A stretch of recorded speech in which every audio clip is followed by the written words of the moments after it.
This looks the exact same as it is in the Super Nintendo version. That's okay. It's good to be home, isn't it, Bowser? The smell of boiling lava. It's so nice to be home. Smithy's gonna pay for stealing my splendid castle from me. I love the aesthetics, my goodness. This is like dark and gloomy.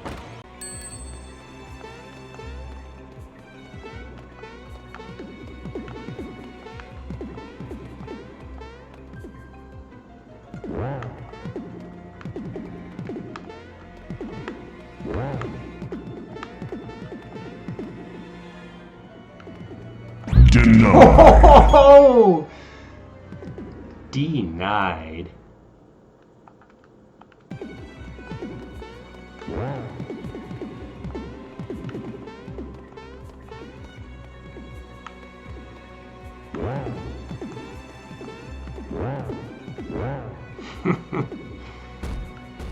See, like I said, I am the video game player of the century.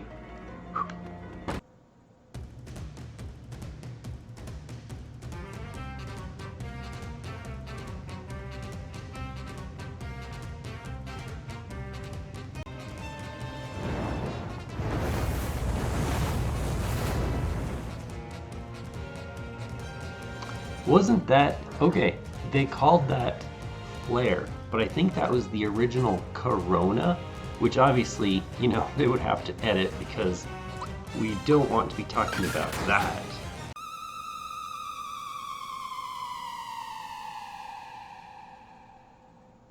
If we follow this road, we'll find Smithy. So what's keeping us? Hang on. Hey, I only joined so I could get my castle back. I'm not going to be dragged along on this stupid hunt. I'm going to gather my minions and rebuild my castle. And you, Mario, as an official member of the Bowser's Minions, it's your duty to help with the repairs. I figure I'm going to be too lazy to actually add this to the YouTube cut, so how does one get the shiny stone? You pay 500 coins to buy fireworks from a mole dude in Moleville, right outside his house. There's a girl you give the fireworks to for a shiny stone. Look, the shiny stone is reacting. The seal has been broken.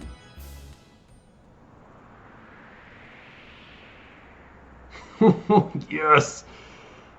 As beautiful as they've remade this game, they have the exact same beautiful 16-bit Super Nintendo sprite of Culex. You who stand before me, where does your depth come from? Why are you rendered so three-dimensionally? The evil power that gave me life mapped out this flat plane as my form.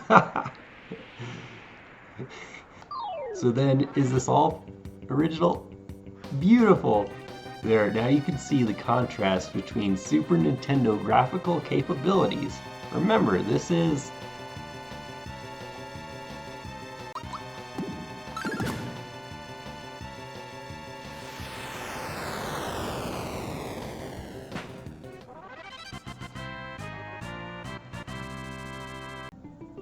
Ah, your spirit is strong. This legendary strength is the power of that third dimension. Someday I will gain the power of this third dimension, and those forces will visit a land not yet mapped. Until that time, take this. Quartz charm, baby. Secrets. Oh, that is interesting, yes. So it spawns you into this one-time use area. We can't go back, and I remember the very first time, of course I was young, super young little kid, I beat the boss, I saved, and then I kind of realized, shoot, I can't go back. And there were side quests that I wanted to do because I was just gonna, you know, try out the final area, and I was like so depressed and sad. But actually, like I said, this is a one-time use, like, enjoy it. You can never see this again, because the second we come out of this, guess where this trampoline takes us? To the screen before where we were before we went down to the clock battle. So kind of a cool little unique save area. Mario. Oh, that is interesting. In the original game, just by holding up, Mario in the same animation that he's bouncing off of it, can get back on it, and you don't have to like physically get bounced all the way off onto the ground. So that probably was an unintended result of the Super Nintendo programming that has been consequently fixed in this remake. Finally made it up here. Let me help you guys out. I'm not a guy, but princess. Now that is an interesting little foundry of forged materials. So the final boss, I bet you could probably guess, was a mechanical Santa Claus. And so we kind of open up this weird sort of ethical debate because, like, you know, so is this game anti-Christmas, or is it just illustrating the fact that Mario, yes indeed, is the real villain here? But on that note, have you actually ever bothered to look up the origins of Christmas? I mean, don't take my word for it, just Google it yourself. No!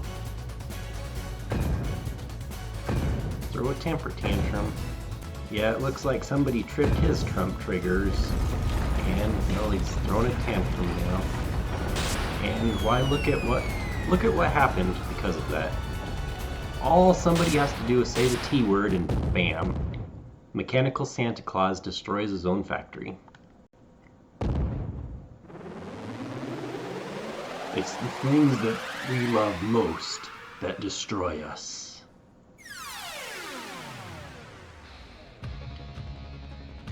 I want you to remember that I said that.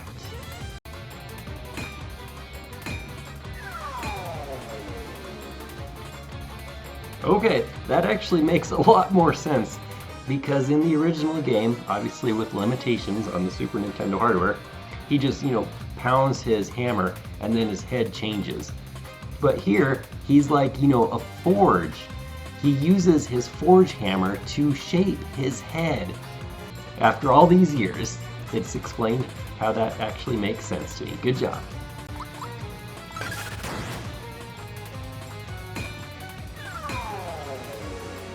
I believe that's it. So the hero of this game is Bowser, as he inflicted the final blow. Good job. Really beautiful screen, by the way. Come on, Mario. Send the last one way up high.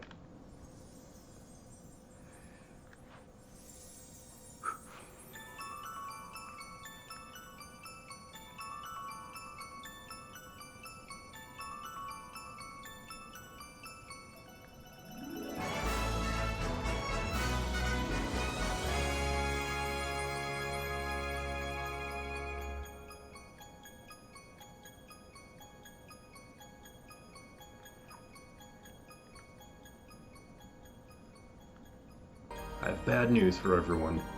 I'm never going to be in any Smash Brothers game ever made because the people who make them aren't very nice.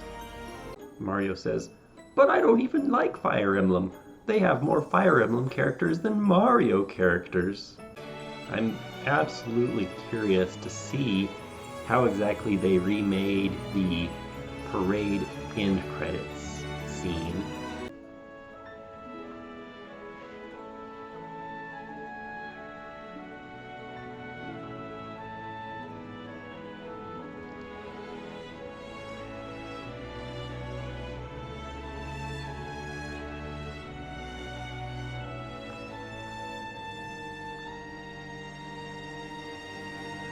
Oh, look, Molo's holding the little Geno doll.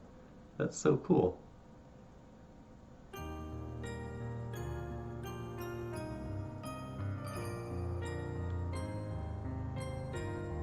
Let's see if this song is as ridiculously sad as the original.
There it is.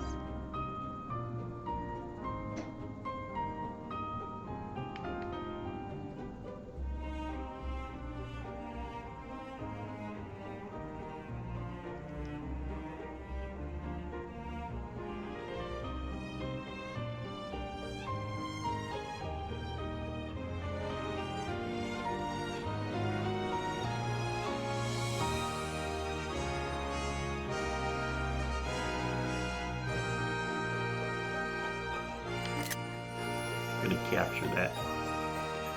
Oh, look at Booster.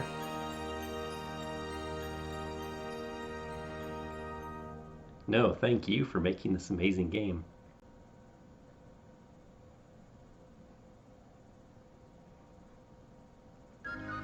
Oh, nice! We get a legit original.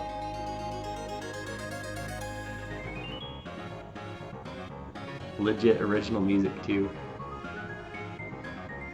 Hilarious. The one thing I'm curious how they're gonna redo, they're just like, let's just throw in the exact same thing. They got tired or ran out of money or ran out of time at the end of the game, so they're like, never mind, we're not gonna make more stuff. One of the most beautiful medleys that combines like everything, a presentation of the game, which I might say also one of the best video game soundtracks ever made. Yoko Shimomura, absolute genius.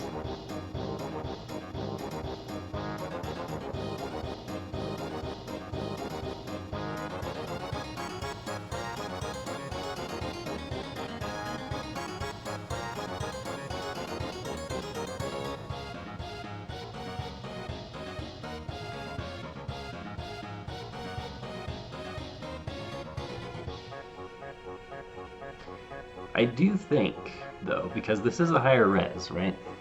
1080p res, I think they've taken all of the original sprites and just, hard enlarged them. So like they haven't added extra sharpness, but instead of like say for every pixel, maybe it's like a group of 2x2 pixels of 4 or 3x3 pixels of 9, something to size it larger to the size you need. Because originally the Super Nintendo, well, actually, Super Nintendo games came in a few different actual resolutions. I know Super Mario World was 256 pixels in width and 224 pixels in height, but I actually think Mario RPG, actually no, now that I'm thinking about it, Jurassic Park was different than that, but again, it's not going to be that much more, and I think Mario RPG, for some reason I thought Mario RPG was the same resolution as Super Mario World, 256 by 244. So if we're looking at a height here,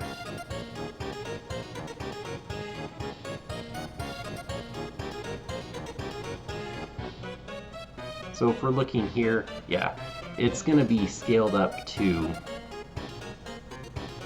at least 4 times. So it might, see, Yoko Shimomura music. So it might actually be for every 1 pixel, they enlarged it to a group of 4x4, 16 pixels. I don't know. I'd be curious to grab some screenshots of these and just compare that to the Super Nintendo data, like pixel by pixel, and see exactly. But I tell you though, old games are such an impressive work and feat of programming and art because you are so stinking limited, and yet look at the things that they could accomplish with such extreme limited graphical and color restrictions. Oh, look at that! We have entered the 21st century, baby. That is beautiful. I guess they didn't quite run out of time and money after all. They're like, we can do like the last 30 seconds of a parade in modern 3D.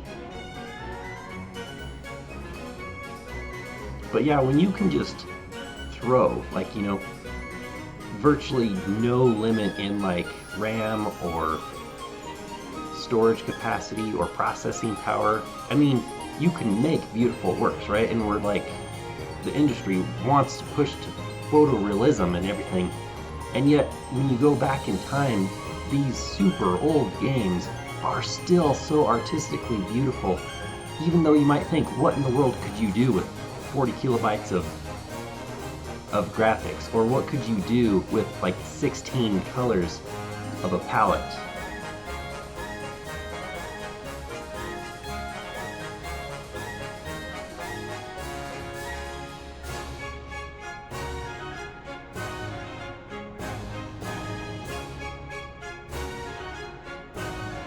And in my opinion, old games can push that boundary so far. It's almost like origami. Like, how can you take one square piece of paper and make this masterpiece? Well, that's old games for you.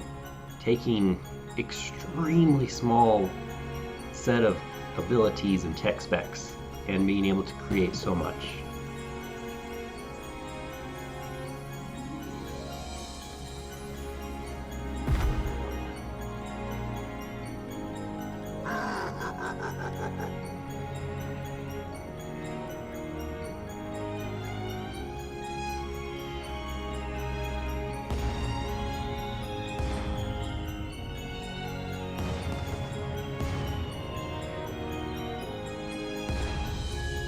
Depending on how many fireworks you bought from the mole guy, the final exploding firework, as you see here, is a mushroom.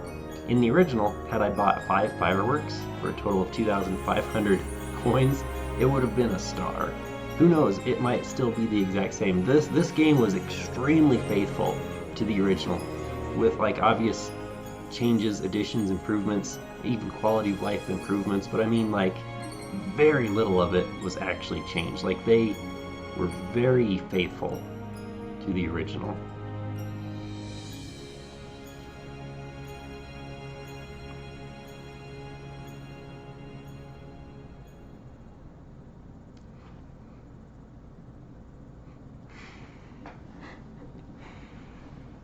Very nice. So just a few. I'm curious if it's going to start playing the secret tune of. Yep, there it is. Yes. Just a few more final thoughts, as far as, since it's like raw thoughts and raw emotions here at the very end.